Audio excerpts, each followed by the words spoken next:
నిన్న ఉదయము అరీఫుల్లా అనే తెలుగుదేశం పార్టీ కార్యకర్త ఇంటిలోకి కార్పొరేటరు దాడి చేసి 2.5 నెలల క్రితం అరీఫుల్లా ఒక పోస్ట్ పెట్టాడని సోషల్ మీడియాలో ఒక పక్కా ప్లాన్ ప్రకారం వాళ్ళు అరీఫుల్లా ఇంట్లోకి దాడి చేసి ఆ అబ్బాయిని కొట్టడం జరిగింది, వాళ్ళ నాన్నను కొట్టడం జరిగింది.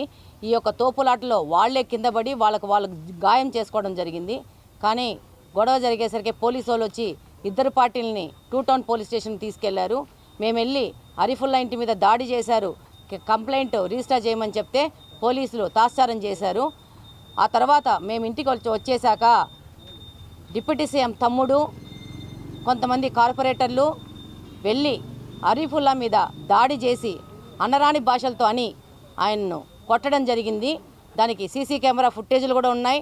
అలాగనే ఈ యొక్క సంఘటనతో ఏ విధమైన సంబంధం లేని నన్ను కూడా డిప్యూటీ సీఎం తమ్ముడు ఒక మహిళనని కూడా చూడకుండా అనరాని మనం మాట్లాడలేని విధంగా అసభ్యకరమైన పదజాలంతో మహిళను దూషించి అసహ్యకరంగా బిహేవ్ చేస్తూ మాట్లాడడం జరిగింది.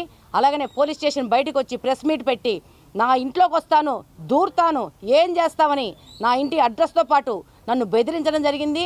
నేను పోలీసులకి ఎస్పీ గారికి విజ్ఞప్తి చేసుకుంటున్నాను.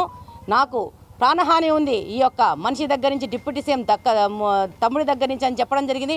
అలాగనే ఈరోజు ఈ డిప్యూటీ సీఎం తమ్ముడు వలన మైనారిటీ ముస్లింలకి ప్రాణహాని ఉంది, అలాగనే మహిళలకు రక్షణ లేదు అని ఎస్పీ గారికి వినతిపత్రం ఇవ్వడం జరిగింది. ప్రజలందరూ, ప్రభుత్వంలోని పెద్దలు, పోలీస్ ఆఫీసర్లు కూడా మేము విజ్ఞప్తి చేస్తున్నాము. ఈ యొక్క డిప్యూటీ సీఎం తమ్ముడిని నగర బహిష్కరణ చేయాలా.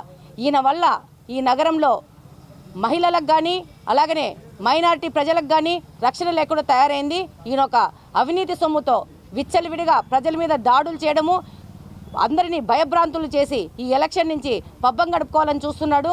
దీన్ని ప్రజలందరూ గమనిస్తున్నారు. ఇలాంటి మైనారిటీ అణిచివేసే ఎమ్మెల్యే మనకు కావాలనేది ప్రజలు నిర్ణయించుకోవాలా. ఈ యొక్క ఎలక్షన్లో ప్రజలు ఈ యొక్క రౌడీజాన్ని స్వస్తి పలికి వీళ్ళని ఇంటికి పంపించాల్సిన అవసరం ఉందని ఈ సందర్భంగా తెలియజేస్తున్నారు.